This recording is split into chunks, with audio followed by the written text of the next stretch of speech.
Então, olha só o conteúdo de física dessa nossa aula de hoje, Física em Box, momento de uma força ou torque. Então, o momento de uma força está associado aí à tentativa de fazer com que um corpo rotacione em torno de um ponto fixo. Eu digo tentativa porque muitas vezes nós temos ali um corpo que nitidamente ele está em repouso, mas ele está em repouso pelo conjunto de forças aplicadas sobre esse corpo, onde todas elas tentam provocar um torque, só que a soma de cada um desses torques, a somatória dos torques, acaba sendo igual a zero. E daí esse corpo ele não rotaciona. Ah, professor, então quer dizer que quando o torque não é nulo, está havendo uma rotação? Exatamente. Quando o torque não é nulo, está havendo uma rotação. E o torque, ele é resultado de um produto vetorial entre duas grandezas físicas. Eu não vou mostrar aqui como se faz esse produto vetorial, porque o nosso objetivo dessa live aqui é para tratar de um conteúdo de ensino médio, apesar que a gente pode passar por exercícios bem complicados, mas o pessoal aí que é da graduação, aí tem que esperar pelo momento de eu realizar uma aula sobre o torque e aí mostrar esse torque como um produto vetorial. A gente pode fazer isso mais para adiante, numa live também, mas não nessa série de 60 lives aí que prepara para vestibular e Enem. Então, olha só. O torque ou momento de uma força, aqui nós temos a nomenclatura, ela tem o mesmo significado, então você já fica sabendo aí que o momento de uma força é o mesmo que torque, certo? E qual seria o conceito, qual seria a ideia aí a respeito de torque? O negócio é o seguinte, espera aí, só deixa eu fazer um ajuste aqui, moçada. Certo. Então, olha só, qual seria a ideia, qual seria o ajuste aí a respeito, o conceito e a ideia a respeito de torque? Então, o torque, ou momento de uma força, é uma grandeza vetorial que corresponde ao produto da força, que é a grandeza vetorial, pela, na verdade, vetor-posição entre o ponto em que a força está aplicada e, no caso, essa posição em relação a uma posição em que, no caso, o corpo, a barra, pode rotacionar. Então, aqui nós temos representado por uma distância, mas essa distância corresponde, então, a um vetor posição. Aqui a gente sempre pode pensar numa ideia que é o seguinte. Por exemplo, você deve saber o que é o eixo cartesiano, né? Eixo XY. Então, você poderia colocar exatamente esse ponto de rotação na origem do teu sistema cartesiano, seria o ponto 0, 0, e aqui nós teríamos um vetor posição onde a força foi aplicada. Então, eu teria o vetor posição, grandeza vetorial, onde o módulo desse vetor seria representado por D, e aqui nós temos a força. Agora, no ensino médio, o que você deve ter escutado? Você deve ter escutado de forma mais simples. Momento é a força vezes a distância, vezes o seno do ângulo entre essa força e essa distância, quando nós temos uma força inclinada aqui em relação a essa horizontal, por exemplo. Você pode ter escutado esse tipo de ideia a respeito de um momento de uma força. Eu diria que não é errada, só é uma forma mais simples de apresentar o conceito de momento, porque de fato eu reconheço que o conceito de momento ele pode ser muito complexo para alguns estudantes, tá? Então, dizer que é um produto da força pela distância, e se a força estiver, no caso, com uma certa inclinação, se a força estiver com uma certa inclinação, então a gente precisa usar o seno do ângulo, é mais fácil, de fato, dos estudantes entenderem. Agora, veja uma coisa. Nós temos aqui, quando nós aplicamos essa força, foi proposital colocar aqui uma chave, um parafuso, para que você possa imaginar com maior facilidade. Então imagine, quando eu aplico a força aqui, eu tenho a intenção de provocar um giro nessa chave, de forma que a chave vai girar no sentido anti-horário. Mas, se eu inverter o sentido dessa força, o que vai acontecer? Eu tento provocar nessa chave um giro horário. E aqui, o fato de a gente poder girar no sentido horário ou anti-horário, a gente atribui, então, por convenção, tá? É por convenção a atribuição de um sinal. Normalmente, a grande maioria das pessoas, a grande maioria dos livros, tá? Escuta bem o que eu estou falando, hein?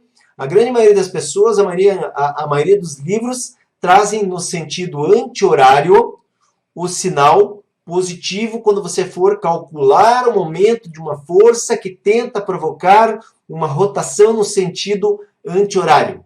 E caso essa força tente provocar rotação no sentido horário, atribuímos o sinal negativo. Tudo bem? Por que isso? Porque nós podemos ter momento tanto no sentido horário quanto no sentido anti-horário, e a forma de diferenciar o momento num sentido ou no outro é através da atribuição de sinais. Esse é o modo matemático que a gente trata isso aí. Então, olha só. Eu falei a respeito do momento e nós temos aqui a equação que faz o cálculo, tá? Em que, no caso, o momento representado pela letra M, eu coloquei aqui mais ou menos. E por que mais ou menos? Justamente porque você vai ter que prestar atenção como que essa força está atuando sobre um corpo em relação ao ponto através do qual ele rotaciona.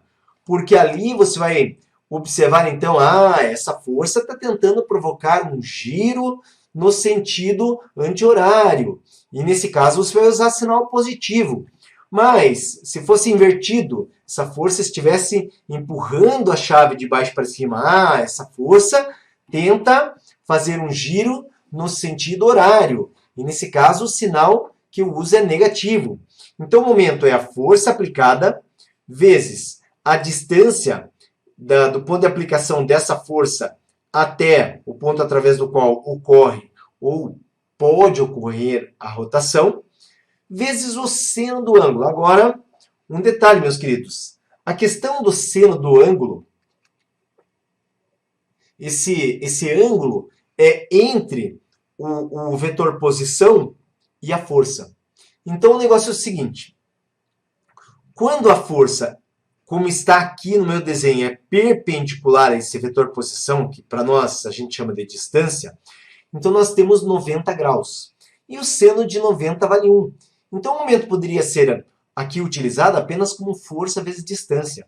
Você deve prestar muita atenção quando a força é oblíqua em relação a esse vetor posição, porque daí você pega o seno, que seria a projeção da força numa direção perpendicular a esse vetor posição. Eu vou repetir, hein? Você pega o seno, porque seria a projeção da força numa direção perpendicular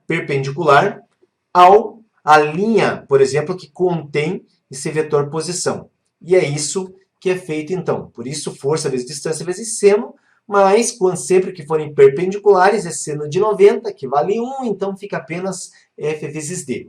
E o mais ou menos é por causa da rotação. Tudo bem? Então, olha só. Vamos apresentar também a seguinte ideia. O negócio é o seguinte, se tem dúvida, escreve nos comentários. Se você está vivo, escreve nos comentários também. Estou vivo, estou aqui assistindo sua aula e não morri ainda, estou vivo. Escreve lá, tá? Que eu quero ver se você está vivo mesmo. Então vai lá, escreve. Olha só, o momento resultante aqui, nós consideramos pode ser para uma única força aplicado a um corpo, mas também pode ser para uma quantidade qualquer de forças que seja aplicado sobre um corpo e que tente provocar uma rotação nesse corpo. Então, o momento resultante aqui, nós temos que essa barra ela é articulada nesse ponto O, que significa que ela pode girar em torno desse ponto A. Então, observe aqui que a força 1 ela provoca um momento 1. Porque eu tenho essa força aplicada, tá? A uma certa distância desse ponto O, sendo que a força, ela faz aqui um ângulo de 90 graus em relação ao ponto O. A força F2, aí eu tenho que te falar uma coisa ainda. A força F2 também ela é perpendicular aqui a esse vetor posição D', que vai do ponto O até onde a força está aplicada, tá? E isso aqui representa o momento 2. Veja que aqui eu escrevo que o momento resultante seria o momento 1 mais o momento 2, soma dos momentos. Então, o momento resultante é sempre a soma dos momentos produzidos por cada força individualmente. Então, é isso que acontece. Cada momento é produzido por uma força e o momento resultante é a soma dos momentos. Então, veja, o momento 1. A força 1, ela tenta provocar um giro nessa barra no sentido horário. E por isso, o sinal negativo menos a força 1 vezes a distância D, que seria aqui do ponto de aplicação da força até o ponto O, que seria através do qual ocorre a rotação.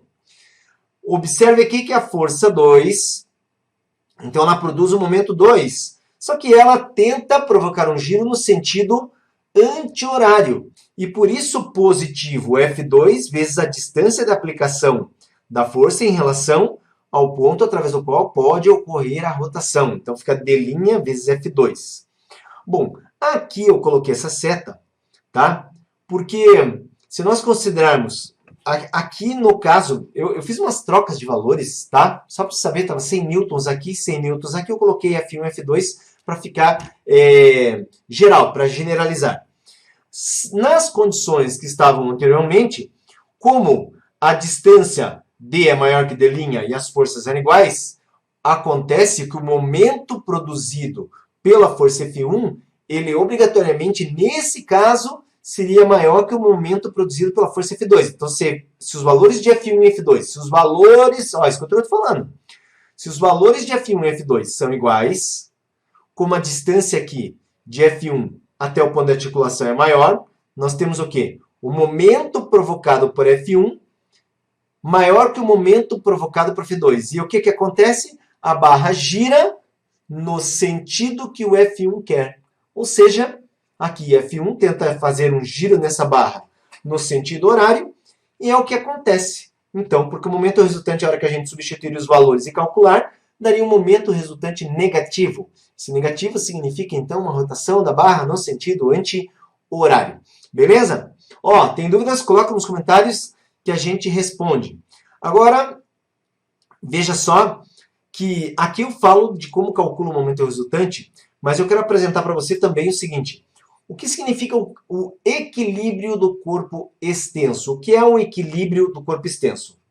Então, o corpo extenso é um corpo qualquer que pode, no caso, rotacionar através de um ponto. Eu estou procurando minha canetinha. Tá? Então, olha só. Por exemplo, a nossa barra. Nossa barra aqui é um ponto, é um corpo extenso. É um corpo extenso. E essa barra ela pode rotacionar em torno do ponto A. Então, o que acontece? No equilíbrio do corpo extenso, quando nós falamos em equilíbrio, nós queremos que aconteça duas coisas que estão colocadas aqui, ó. Então, quando nós queremos que exista equilíbrio, precisa necessariamente acontecer duas coisas. A primeira está aqui. A somatória dos momentos tem que ser igual a zero. E a segunda, vou até trocar de caneta, vai ficar bonitinho aqui, ó. A segunda, a somatória das forças tem que ser igual a zero. Então, observa o seguinte.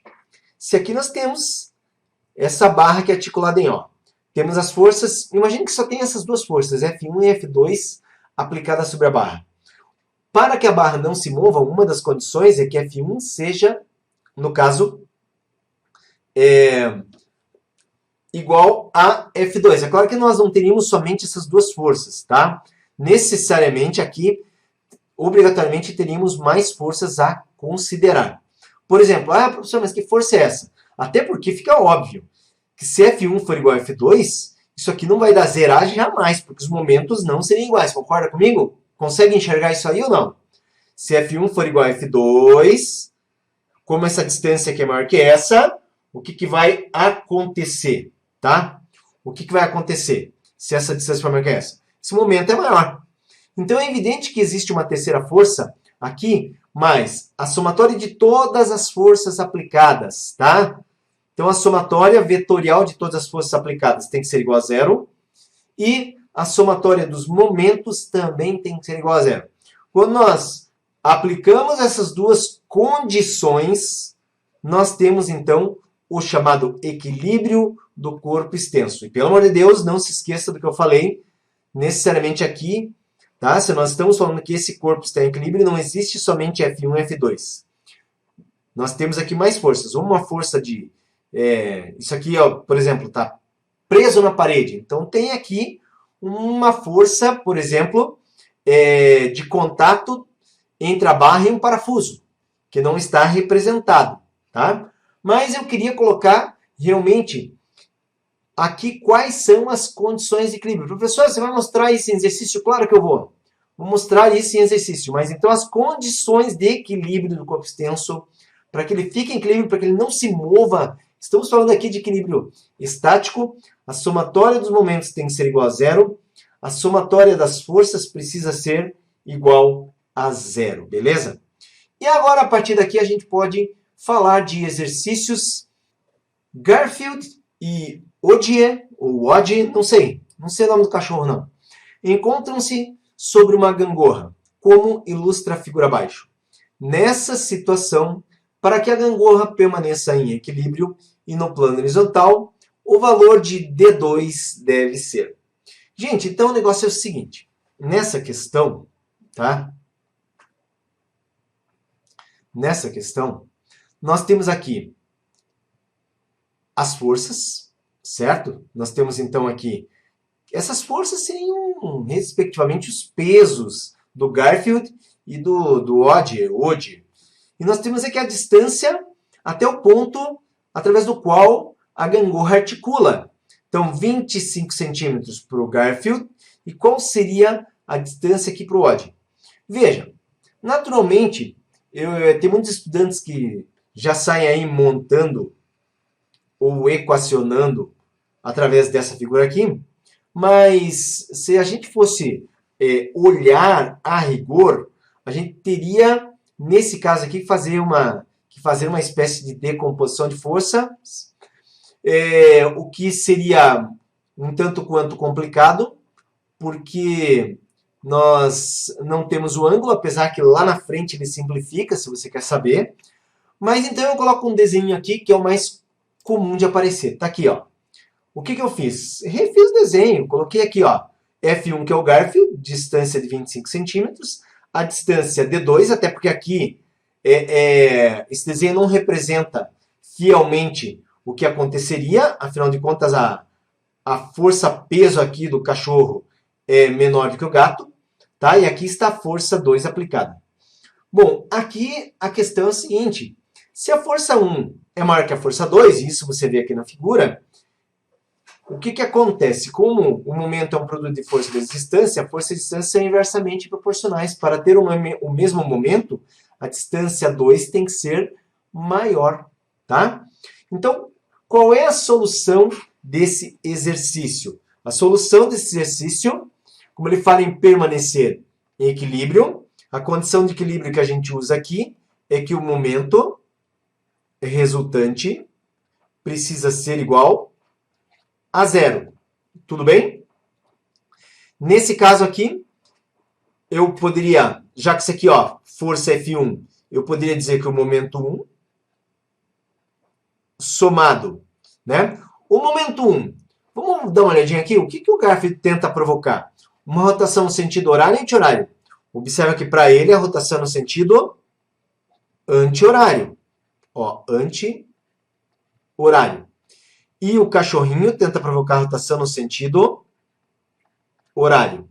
Então, esse momento 1, galera, ele é anti-horário positivo. E o momento 2, que é provocado aqui pelo cachorrinho, será negativo. Tá aí os dois momentos. Isso aqui igual a 0. Agora você vem para cá junto comigo, observa aqui. Momento 1, força vezes a distância. Aqui, observe que a força é perpendicular ao vetor posição aqui, que corresponde à distância. Então, nós temos 90 graus, que o seno dá 1. Então, eu tenho F1 vezes essa distância aqui, que ele deu como 25. Vou substituir 25. Professor, você não transformou para metros. Não existe a necessidade no cálculo de momento, a não ser que você vá utilizar o momento em outra linha de raciocínio, envolvendo aí outros conceitos físicos. E aí você vai precisar fazer a conversão de unidades, tá? Por que eu coloquei igual? Porque eu passo já o momento 2 para o outro lado da igualdade, né? Negativo na esquerda, fica positivo na direita, só que o momento 2 tem que ser a força 2 vezes D2. Aqui agora observa que F1 é 60, que multiplica 25, que é igual a F2, que vale 20. Então, vamos apagar? 20 vezes D2. E até porque, se você olhar, ó, todas as respostas aqui estão em centímetros. Podemos simplificar, não podemos? Olha só, 60 é o triplo de 20. Então, simplificando, eu tenho aqui, ó, 3. E aí, como é que fica?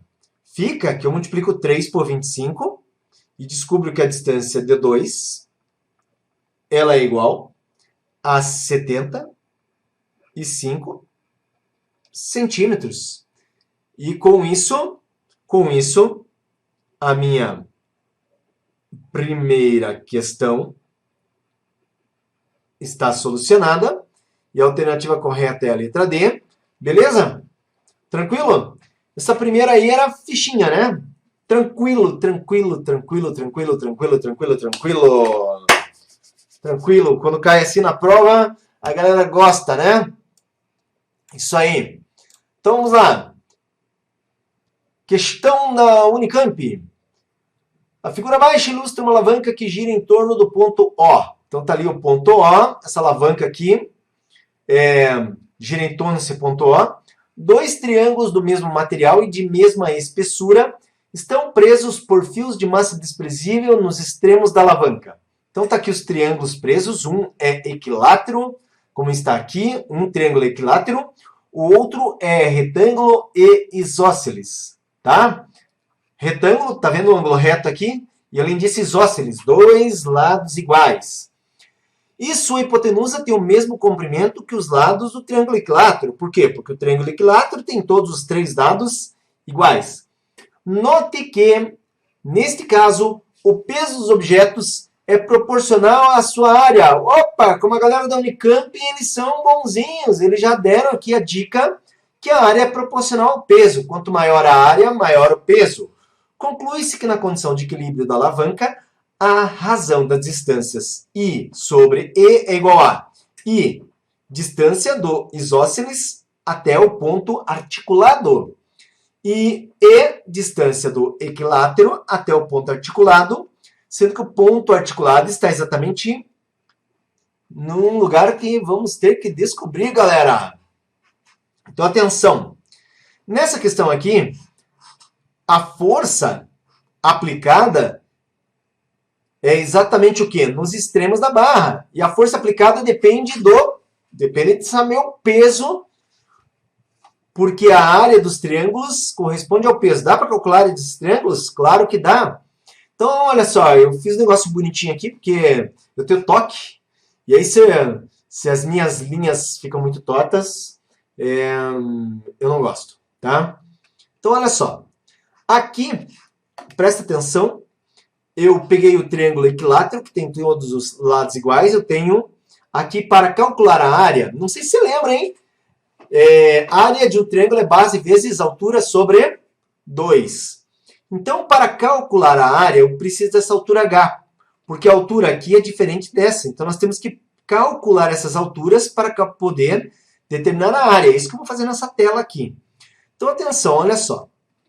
Nesse caso aqui, se esse triângulo equilátero, seus ângulos internos, todos eles valem 60. Por quê? Porque a soma dos ângulos de um triângulo qualquer dá 180. 60 mais 60 mais 60, 180. Como aqui eu peguei apenas essa metade, isso significa que aqui eu tenho a metade desse lado, L sobre 2, a altura H que me interessa, e o ângulo tem que ser também metade do ângulo desse vértice, 30 graus. Gente, qual é a relação trigonométrica que a gente vai usar aqui? Ó, isso aqui é cateto em relação ao ângulo, cateto adjacente. Isso aqui, cateto oposto. Então, é tangente. Então, me acompanha aí. Tangente de 30 graus, tangente de 30 graus é igual, no caso, a cateto oposto, L sobre 2 sobre cateto adjacente H. Tangente de 30. A tangente de 30, aí tem umas coisas que tem que saber de cor, né? Não tem por onde correr. Tangente de 30 corresponde, no caso, a raiz de 3 dividido por 3. Isso aqui já é igual, então, ó, esse 2 multiplica H. Então, não, isso. Vai ficar L sobre 2, que multiplica 2H. Beleza? Não morreu, né? Tá acompanhando. Então, vamos lá. Olha só. O que eu vou fazer, gente? Eu vou aqui isolar H e você já vai entender por que eu vou isolar H. Para isolar H, o que eu faço? Jogo só o H para lá, jogo a raiz de 3 vezes o 2 e jogo 3 vezes L. Então, isso aqui me deu o seguinte. Me deu H, que é igual a 3L sobre 2 raiz de 3. Certo? Só que, como eu disse, a área, vou escrever aqui, ó, a área, que é proporcional ao peso, é uma multiplicação da base pela altura sobre 2. Qual é a base? A base agora é tudo isso, ó. Cuidado, a base não é L sobre 2. Vai daqui até aqui, toda a base. L. Tá? Vezes a altura. Tá aqui, ó, 3L sobre 2 raiz de 3. Tudo isso sobre 2. Atenção, porque a área é, ó, L que multiplica 3L. 3L é o quadrado e 2 raiz de 3 multiplica 2, né? Ó, essa matemática, meu velho, tem que estar na ponta da língua. Não pode bobear. Então, 4 raiz de 3. Isso aqui, galera, eu vou chamar de área 1, tá? Que, na verdade, é o peso 1 ou a força 1, beleza? Então, esse aqui vale pelo peso 1, que está aplicado aqui verticalmente para baixo. Agora, vamos calcular o seguinte. A linha reta aqui é exatamente a mesma. Ó, esse ângulo aqui era reto, 90 graus. Então, a metade dele é 45. Então, a nossa ideia aqui para esse é tangente de 45 igual, né, metade aqui, cateto oposto L sobre 2, dividido pelo cateto adjacente Hzinho. Só que a tangente de 45 vale 1, tá? Então, a tangente de 45 é igual a 1. E nesse caso, então, H vezes 1 é H, que é igual a L sobre 2. E agora, vamos calcular a área, tá? Essa aqui vai ser a área 2, e essa área 2, então, é base. A base, tudo isso, L. A altura está aqui, ó, L sobre 2. Dividido por quanto? Dividido por 2. Chegamos à conclusão que a área 2, L que multiplica L, L ao quadrado, sobre 4, certo? L ao quadrado sobre 4. Agora, o negócio é o seguinte. Deixa eu ver uma coisa. Eu vou ter que abrir uma telinha, mas eu vou tentar copiar essa encrenca aqui. Então, peraí, só um pouquinho. Copiar, copiar, copiar, copiar. Copiar essa figurinha. Vamos lá. Jogar lá para cá. Aí, tá? Então, tá aqui a figurinha. O que a gente descobriu, moçada? Acompanha aí, professor Carlos. Professor Carlos, acompanha. Olha só. Isso aqui, canetinha vermelha, é para nós, verticalmente para baixo, o peso 1, que é igual à área 1, beleza? Isso aqui é o peso 2, que é igual à área 2. Tranquilo? Beleza? Então vamos lá. Área 1, área 2, que valem pelos pesos. Então, o que eu tenho? Olha, essa encrenca tem equilíbrio. Ah, se tem equilíbrio, o que está acontecendo? Está acontecendo que o momento resultante tem que ser igual a 0. E o momento resultante é o quê? Atenção, esse cara aqui, ele tenta provocar giro em qual sentido? Ó, sentido anti-horário, positivo. Esse aqui tenta fazer giro, né? Está tentando fazer isso. Sentido horário, negativo. Então agora você vai fazer aqui comigo, ó. O que é o momento? Para começar o E, aqui, ó, a distância aqui perpendicular, então, 90 graus, sendo 91, beleza, só força vezes distância em ambos os casos. Então, o que eu tenho aqui, ó? P1 vezes a distância daqui até aqui, E, menos P2 vezes I, igual a 0. Agora vamos voltar lá no P1. P1 é isso aqui, ó, 3L ao quadrado, 4 raiz de 3. Não vai esquecer, hein? 3L ao quadrado sobre 4 raiz de 3, que multiplica E. Vou jogar isso aqui para o lado de lá, igual P2, não sei se você lembra, eu lembro, L ao quadrado sobre 4 vezes I. Galera, L ao quadrado com L ao quadrado, 4 com 4. E o que o problema quer? Vou mostrar para você. Ele quer o I dividido pelo E. Voltemos. Voltemos. Tá aqui, ó. I sobre E. Beleza? Então, observa aqui que se eu quero I sobre E, então eu tenho o seguinte. Ó, vem para cá, vem para cá. Eu adoro setinhas. Então ficou 3 a raiz de 3 igual, no caso, AI dividido por E. Mas isso aqui, com essa raiz embaixo, tem que racionalizar. Lembra da matemática lá ou não? Se não lembra, vai lembrar agora. Tá? Então o negócio é o seguinte.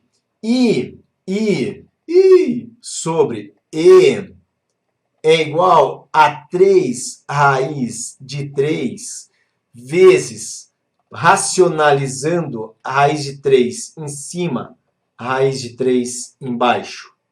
E aí, meu amigo, o negócio é o seguinte. I sobre E é 3 raiz de 3.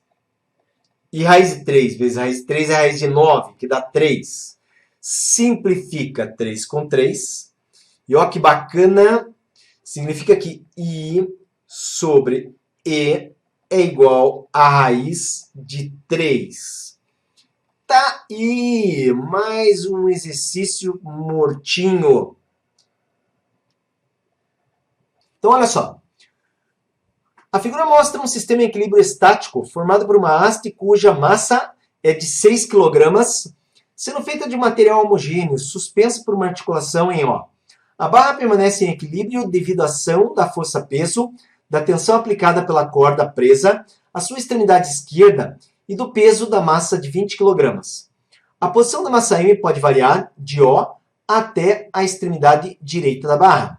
Essa variação da posição de M é compensada pela variação da tensão no cabo, de modo que a barra permaneça em equilíbrio estático e paralelamente à superfície horizontal. Despreze todos os possíveis atritos do sistema. Considere a aceleração local da gravidade, 10 metros por segundo ao quadrado. A distância da extremidade esquerda da barra até o ponto articulado é 20% do comprimento da barra. Devido à variação na posição da massa M, o módulo da força exercida pelo cabo varia desde um valor mínimo até um valor máximo. Então o negócio é o seguinte, presta atenção. Esse enunciado aqui, talvez você tenha achado meio confuso, tem umas coisas importantes. Primeiro, ele diz que a barra tem 6 kg, tá? Então, 6 kg. Por que é importante eu saber que a barra tem 6 kg? Porque a força-peso, quando ela existe em relação ao ponto de articulação, ela provoca momento. Ah, professor, então o peso da barra aqui vai provocar momento também? Exatamente. O peso da barra provoca momento porque existe uma diferença do ponto de aplicação, que seria o centro de massa da barra, em relação ao ponto através do qual a barra está apoiada, que ela pode, então, rotacionar. Então, essa é a primeira ideia. Seguinte, o problema fala que aqui tem uma cordinha amarrada no chão. Esse sistema se mantém horizontalmente em equilíbrio, tá?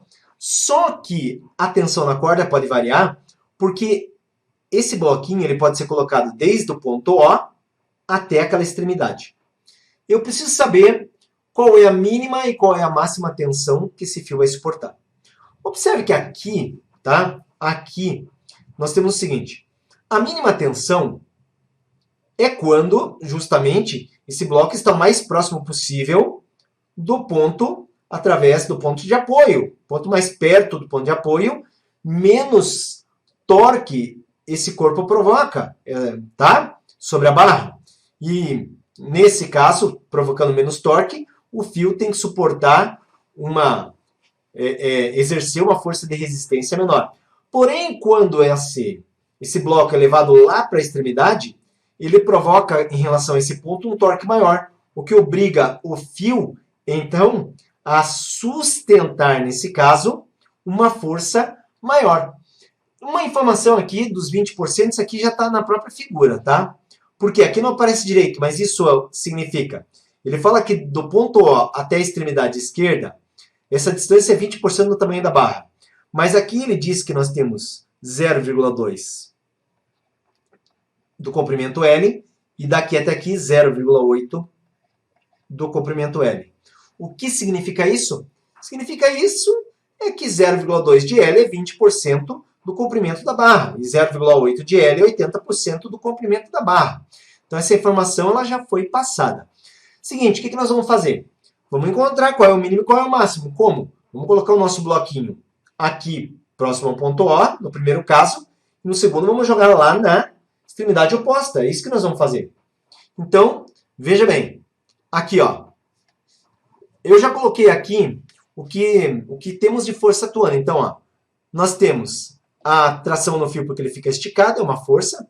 Observe que o fio ele fica preso à barra, então aonde prende e puxa, esse aí é o conceito de tração, né? Tração é onde prende, puxa. Então tá aqui, ó, puxando a barra. Nós temos, no caso, o bloquinho ficou exatamente sobre o apoio, então o peso dele está aqui. O apoio, ele tem a barra encostada sobre ele. Então a barra empurra o apoio empurra a barra, e nós temos uma força de reação para cima. Aí você vai me dizer assim, professor, por que você não colocou essa força de reação nos outros? Não tinha que ter colocado? Olha, poderia ter colocado, tá? Poderia ter colocado, mas não ia ter influência alguma. Na verdade, aqui nesse problema não tem influência alguma também. Eu vou te mostrar que não tem. Mas o último exercício tem força de reação e a gente vai precisar descobrir, tá? Então, eu já coloquei nesse aqui. Então, nós temos uma força de reação, porque o apoio empurra a barra para cima. Temos o peso do bloquinho para baixo. Aqui está o peso da barra no centro da barra. Se eu tenho 0,2 com 0,8, significa... Até vou voltar aqui, ó. Que essa barra, ela tem o quê? 0,2 com 0,8 vale 1 L. Comprimento L. 1 L.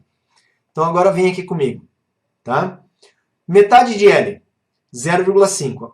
Mas veja que aqui você tem o quê? 0,2 L com 0,3 L, dá 0,5 L. significa que o peso da barra está exatamente no seu centro. Então, isso aqui, esse ponto, ele é o ponto central. Ele é o centro da barra, tá? E agora nós vamos aplicar o conceito de momento. Então, eu digo que o momento resultante, nesse caso aqui, sempre que você vai calcular momento, você pode escolher qualquer ponto. Cara, o negócio é muito louco. O negócio é muito louco. Você pode, se quiser, escolher um ponto até fora da barra, sabia? O problema é que quando você escolhe um ponto inadequado, você só complica a solução. Ah, mas tem solução? Tem solução, só que ela fica mais complicada. Tá? Qual é o melhor ponto normalmente para a gente escolher? Um dos melhores pontos é sempre o ponto da articulação. Então é aqui, o ponto articulado é através daqui que a barra articula. Então o momento em relação ao ponto que se chama ponto O tem que ser igual a 0. E nesse caso aqui eu pego força por força para calcular os momentos. Então atenção, tração. Tração é a que tenta provocar giro no sentido positivo, anti-horário. Então eu tenho tração vezes essa distância 0,2L. Então vai me acompanhando aí, ó. Tração vezes 0,2L. Próxima força. R. Nossa, mas está sobre o ponto, exatamente, não tem distância. Se está passando por sobre o ponto, não vai provocar momento. Então aqui eu posso até, escrever, não vou nem escrever, tá? O negócio tem que saber, se ficou sobre o ponto articulado, não consegue provocar momento, nem o R, nem o P.